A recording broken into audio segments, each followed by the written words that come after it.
뉴스룸을 시작하겠습니다. 김계환 해병대 사령관이 공수처에서 15시간 가까이 조사받고 오늘 새벽 귀가했습니다. 공수처 수사가 윗선을 향해 가는 가운데 해병대 최상병 특검법을 둘러싼 여야의 신경전도 이어졌습니다. 첫 소식 최규진 기자입니다.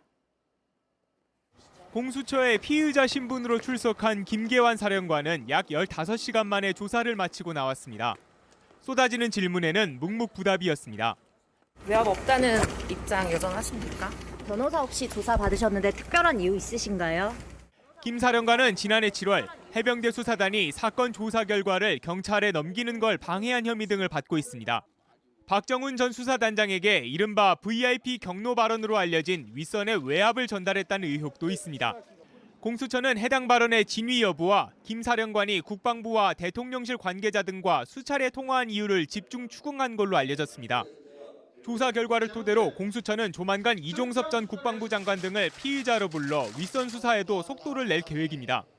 이런 가운데 국회에선 최상병 특검법 수용 여부를 두고 여야의 날선 공방이 이어졌습니다. 거부권 행사를 시사한 윤석열 대통령이 9일로 예상되는 취임 2주년 기자회견에서 직접 입장을 밝힐 걸로 전망됩니다. 이에 대해 국민의힘은 민주당이 안타까운 사건마저 정쟁의 소재로 삼아 정권을 겨냥한다며 특검을 강행하는 건 진상규명만 늦출 뿐이라고 주장했습니다. 그러나 민주당의 생각은 다릅니다. 특검을 거부하는 자가 범인이다라고 말한 것은 윤석열 대통령입니다. 윤석열 대통령이 수사 외압 의혹에 떳떳하다면 해병대원 특검법을 수용하십시오. 민주당 새 원내지도부는 대통령 거부권 행사 시 오는 28일 본회의를 열어 재표결하고 부결되더라도 22대 국회에서 재추진하겠다는 계획입니다. JTBC 최규진입니다.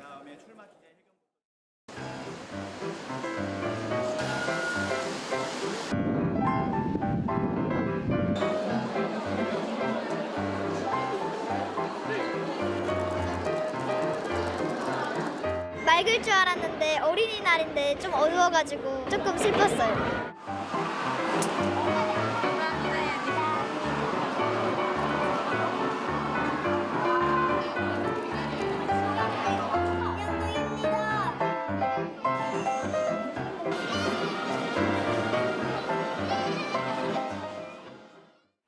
백두 번째를 맞은 어린이날이었습니다.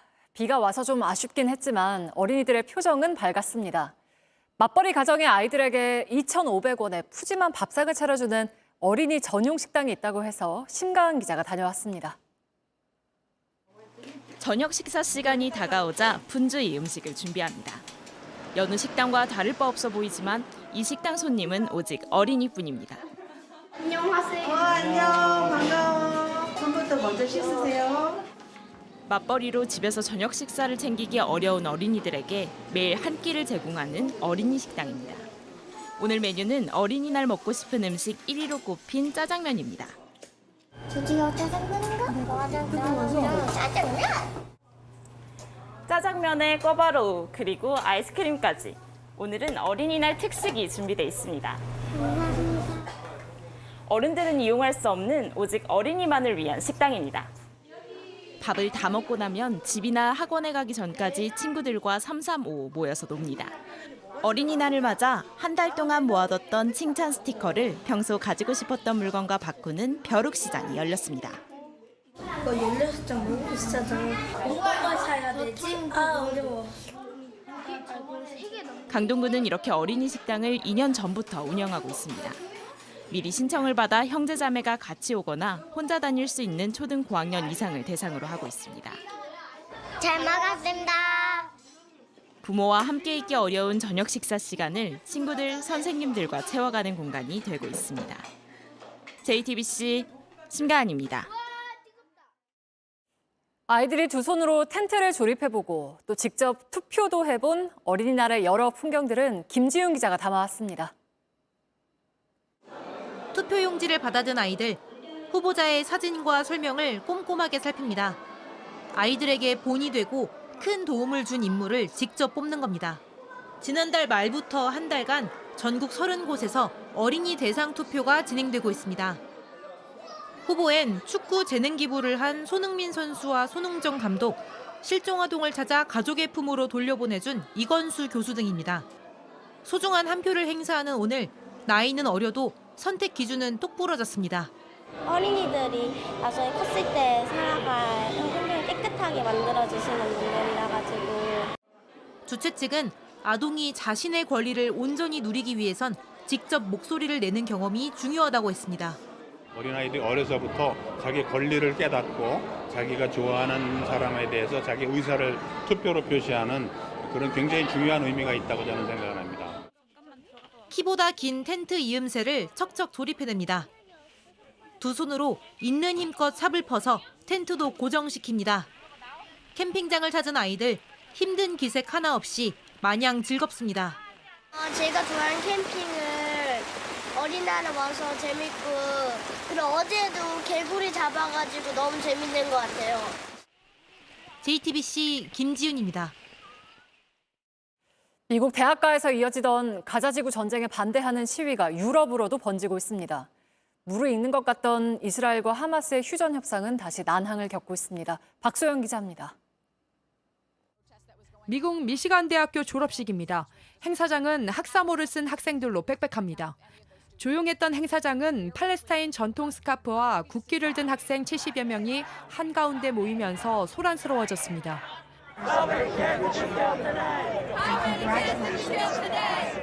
5분가량 구호를 외친 이들은 환호와 야유를 동시에 받으며 행사장 밖으로 나갔습니다. 버지니아 대학교에서는 시위대와 경찰이 충돌했습니다. 친 팔레스타인 학생들이 캠퍼스에 설치한 텐트를 경찰이 강제 철거하는 과정에서 최소 25명이 붙잡혔습니다. 경찰은 이 과정에서 후추 스프레이도 사용했습니다.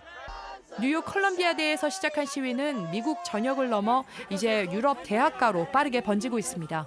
독일 베를린과 미넨에서 대학생 400여 명이 시위를 벌이다 12명이 경찰에 붙잡혔고 프랑스 파리의 대학생들도 전쟁 종식을 외쳤습니다.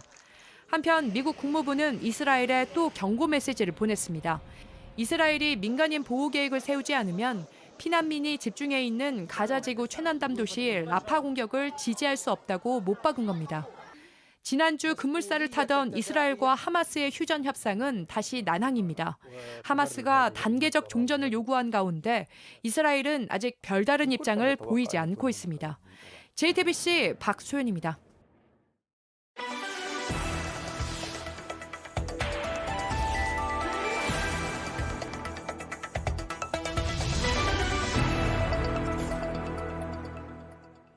지난 2021년 드라마 DP에서 군대 부조리를 다루면서 큰 화제를 모았었죠.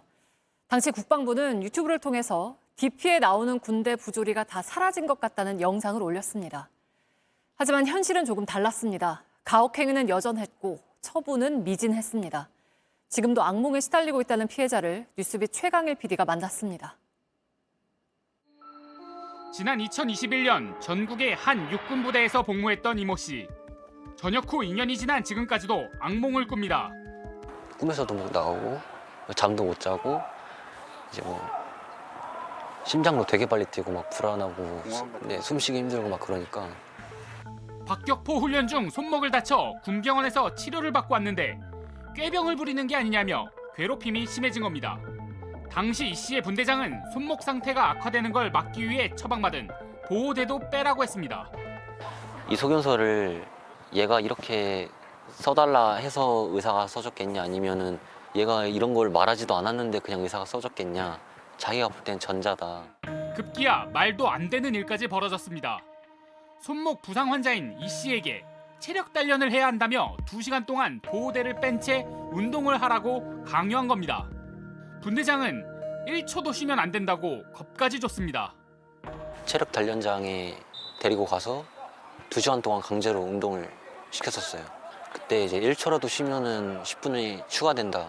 어떻게든 2시간을 1초라도 안 쉬고 해야 되기 때문에 뭐 그 시간 동안 아령 막 계속 들기도 하고 윗몸 일으키기랑 그 팔굽혀펴기랑. 간부들의 방치 속에 증상은 점점 악화돼 이 씨는 결국 손목뼈를 자르는 큰 수술까지 받아야 했습니다. 부조리를 견디다 못해 군내 고충 상담 절차를 알아봤지만 오히려 그 내용이 분대장에게 전달되고 부대 내 배신자로 몰렸습니다.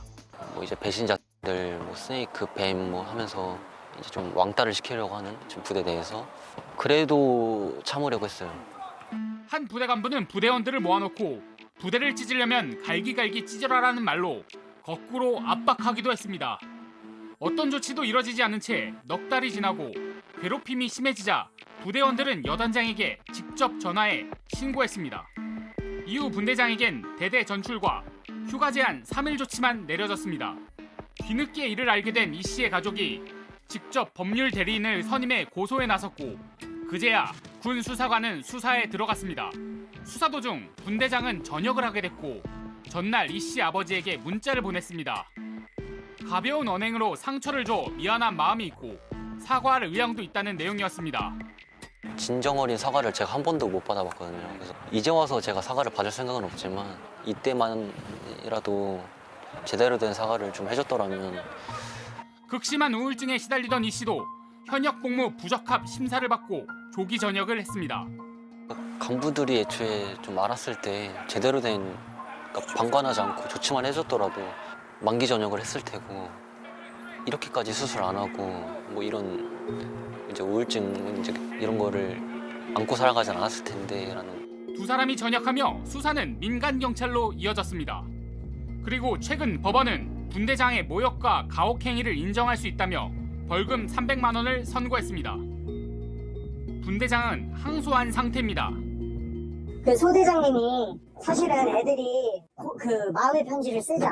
그래서 제가 화나서 욕을 한 건 인정해요. 처음부터 인정을 했어요, 사실. 모욕은 있었어도 가혹 행위는 없었고 사과 문자도 중대장이 시켜서 한 거라는 입장입니다. 전화 와서 야, 그 아버님이 친구 아버님이랑 통화를 했는데 본인이 너가 사과를 하면 그냥 넘어가 준다고 하더라. 그래서 그냥 사과를 하고 그냥 빨리 끝내는 게 낫지 않겠냐 해서 제가 그냥 그때 전화를 드렸던 거.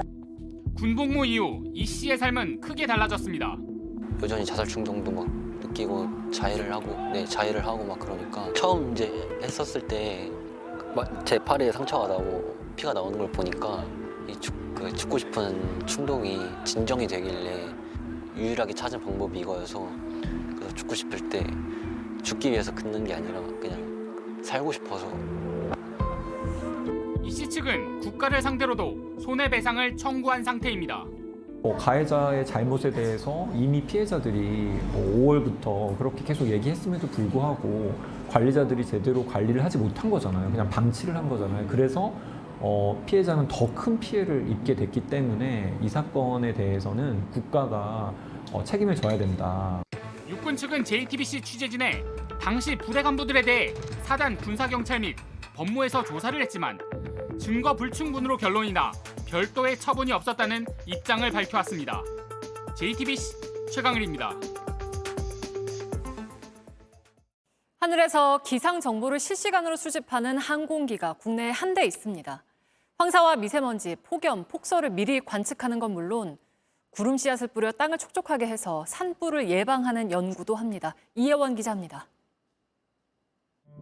강원도 양양공항의 활주로 14m 길이의 기상 항공기 나라호가 보입니다. 양쪽 날개에 연소탄 24발이 장착돼 있습니다. 인공 강우 실험을 위한 겁니다. 구름에 인위적으로 화학물질을 넣어 수증기를 물방울로 만들어 비로 내리게 합니다. 말 그대로 연소탄이거든요. 불꽃이 일어나면서 그 안에 있는 요도안을 연소시켜가지고 미세한 분말로 만듭니다. 그게 딱 나가는 거죠.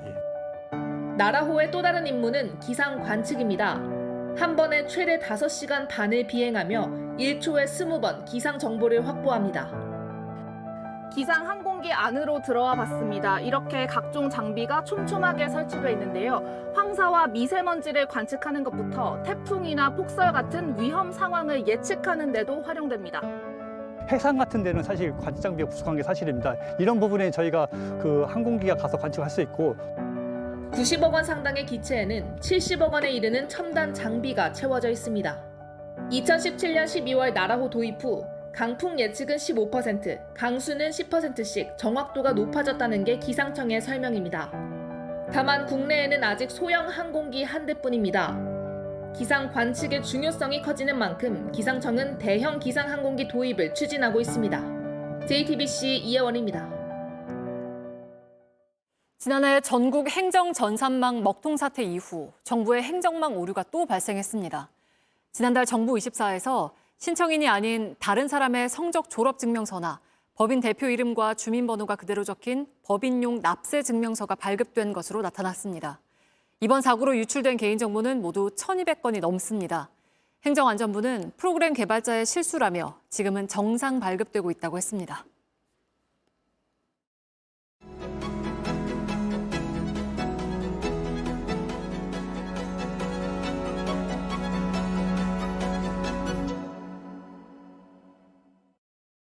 항상 곁에 있어주는 어른이 되고 싶다.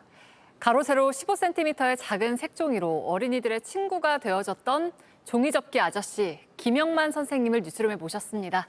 어서 오세요. 안녕하세요. 반갑습니다. 감사합니다. 네, 저도 코딱지 친구들 중에 한 명이었기 때문에. 그렇군요. 아이고 아주 성공한 코딱지네. 그죠? 1980년대, 90년대 어린이 프로그램에서 정말 많은 사랑을 받으셨잖아요. 예. 그때 그 시절로 조금 기억을 되돌리셔서 카메라 보시고 예. 한번 인사 한 말씀 부탁드릴까요? 코딱지 친구들 안녕하세요. 오늘 아주 재밌는 만들기 할 건데 우리 친구들 잘 보도록 하세요. 얘기도 많이 할 거예요. 이따 보여줄 거예요. 자, 눈 크게 뜨고 잘 보도록 합니다. 약속! 이 정도. 와, 코딱지 친구들 하는데 집중이 그냥 확 되는 것 같은 느낌이 그래요? 드네요. 네. 그 코딱지라는 호칭을 지금도 쓰고 계시다고. 예, 지금도 뭐 많이 쓰고 들었는데. 있고. 근데 그 예전 TV 유치원 보고 자랐던 지금 30, 40대 친구들은 네. 예, 코딱지라고 다시 한 번씩 불러달래요. 맞아요. 행사 가면. 네, 그때 예. 생각이 나고 또 그리운 시절이기도 하니까. 맞아요. 뭐 안아달라기도 하고 네. 다시 한 번 불러달라기도 하고 그래요. 종이접기를 요즘도 하시나요? 네, 그럼요. 예, 요즘도 이렇게 뭐 행사를 좀 많이 해서 네. 얘들아 많이 어렵지? 힘내라. 나봐라. 15cm 갖고 지금까지 왔다. 이제 그런 얘기를 하면서 마지막에는 종이접기를 꼭 해요. 예, 그럼 뭐 거의 뭐 옛날 생각나니까 맞아요. 예, 어떤 친구는 울기도 하고 예, 위로를 정말 많이 받을 것 같아요. 그래요. 예, 저는 뭐 얼마나 행복해요, 그죠? 우리 예전 코딱지들하고 같이 지내니. 예전 코딱지들 말고 요즘 코딱지들, 그러니까 요즘 어린이들 만나면 좀 어떠세요? 그 참 격세지감이라 그러죠. 예, 많이 바뀌어가지고 길 가다가 애들이 모여 있으면 아무리 바빠도 그 옆에 쭈그리고 앉아요. 네. 요즘 애들 대화가 어떤 대화인가, 들어보시려고. 어떤 내용 가지고 이슈가 되나, 예, 그 한번 들어보고 제 나름대로 공부하고 그렇게 해서 공감대를 형성하면 아이들이 이제 내가 종이접기를 해도 같이 따라하고, 예, 그다음에 이제 뭐 놀이를 해도 친구 같으니까. 예전부터 선생님이 만들어주시는 종이접기는 늘 이렇게 움직이는 것들이 많아서 네네, 많이 했어요. 100%. 항상 네. 뭐 재미있는 모양이 됐죠? 이렇게 예. 보여주시잖아요. 직접 몇 가지를 좀 준비해 오셨다고 제가 예, 들었는데 예. 보면서 한번 이야기. 예, 요건 뭐냐면 이렇게 양쪽에 끼고 우와. 예.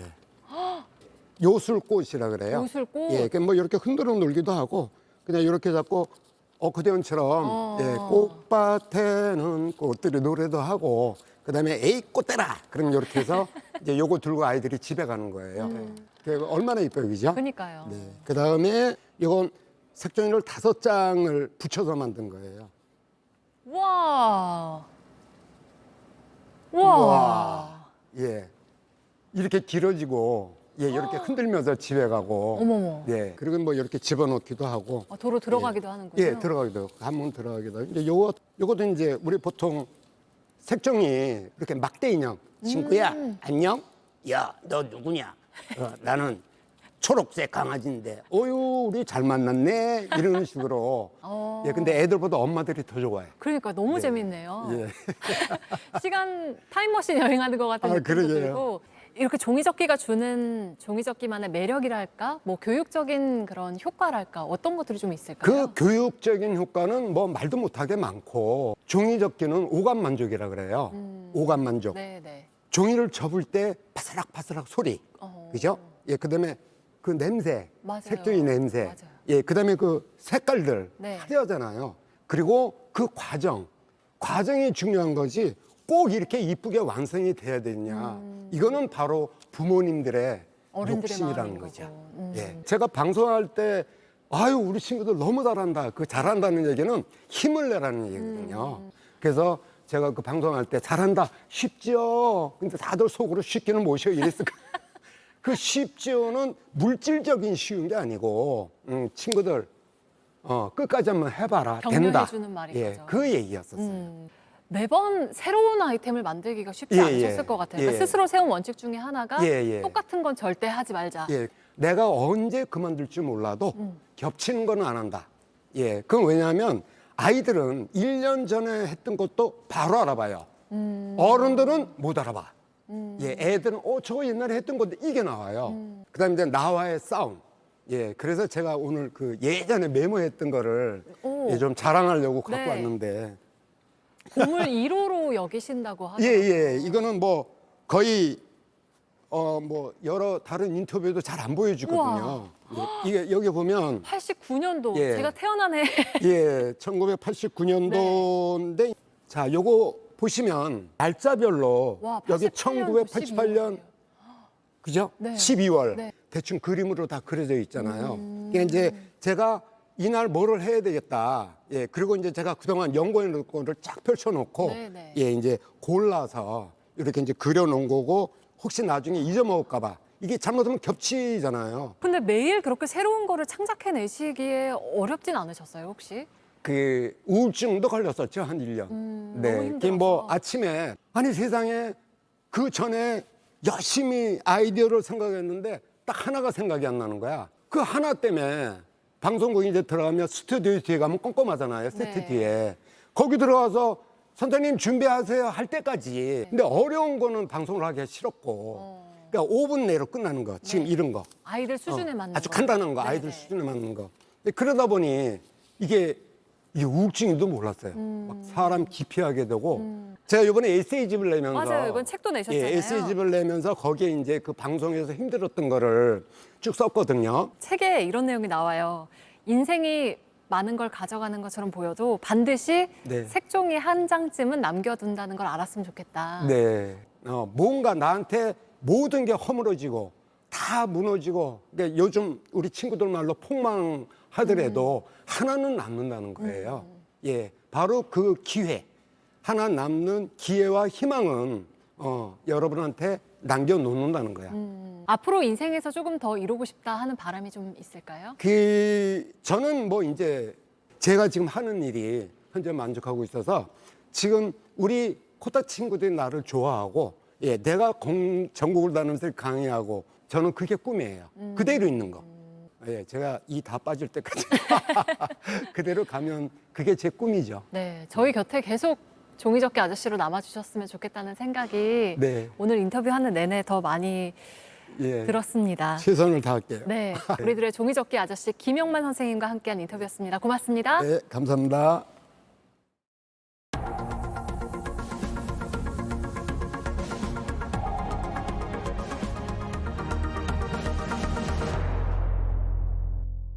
네, 전국 대부분 지역에 비가 오는 가운데 제주도와 남부 일부 지역에는 호우특보가 내려져 있습니다.